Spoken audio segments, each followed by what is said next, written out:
Having come in with family members as patients, I've been on both sides of this, so I do know a little bit about what you can expect both from a provider standpoint and from a patient standpoint. When you come into the emergency department, the first person you'll see is the triage desk, where you check in with the nurse or the clerk, who then takes your vital signs, gets some history from you about what the problem that brings you in is, and then based on their assessment, you are brought back to the emergency department.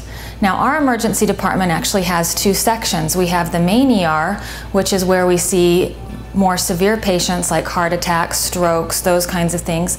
And then we actually have a fast track section of our emergency department where patients who have less serious illnesses are taken, like things that need to be, lacerations that need to be repaired, sore throats, colds, so that they can get back to an area that's staffed specifically for more minor illnesses and be taken care of more quickly, not waiting for the more critical patients to be taken care of.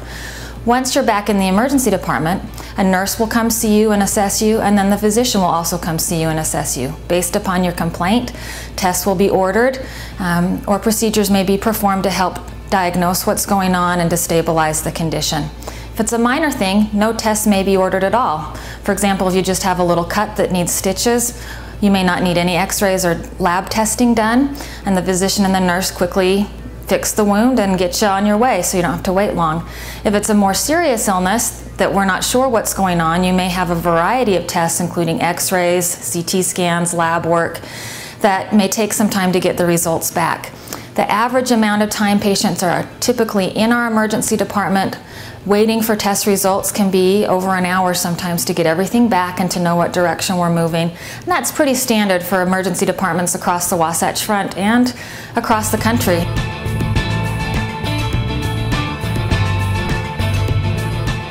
Anything that is threatening to life or limb, such as heart attack, stroke symptoms, major injuries, heavy bleeding, severe fractures, those are reasons to come to the emergency department. Those are easy to know that that's an emergency. Things like medication refills, management of your chronic medical conditions, minor scrapes and bruises, colds, those things can be easily managed in an urgent care or primary care setting. There's a lot of gray area where you may not know, is this an emergency? Could this be a heart attack? Could this be something serious? When you're not sure, feel free to come on in and we can help you figure it out, or call your primary care provider and they can guide you whether to go into the clinic or come in to see us.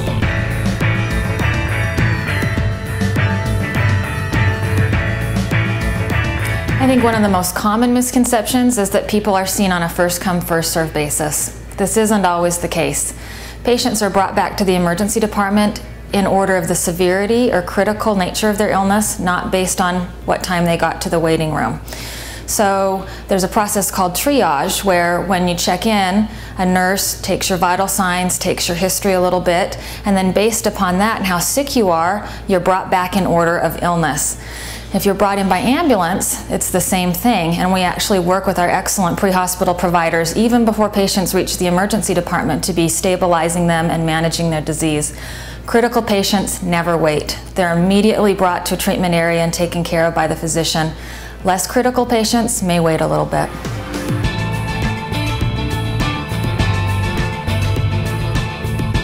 Well, I would like members of our community to know that Davis Hospital is an excellent hospital. We have an incredible emergency department with some of the best staff I've ever worked with, and I've worked in other states, and we are some of the best here. We also have excellent providers that can help continue your care once you're in the hospital. Davis Hospital's really expanded. We have a top-of-the-line intensive care unit. We have excellent providers, including cardiologists, intensive care doctors, internal medicine doctors, that provide excellent care once you've been stabilized in the emergency department and you need ongoing treatment. I've had my own family members in this emergency department and in this hospital, and I've never felt that they haven't had top-of-the-line care. I've always felt like they were very, very well taken care of, both by my partners here in the emergency department and by my colleagues once they're admitted to the hospital.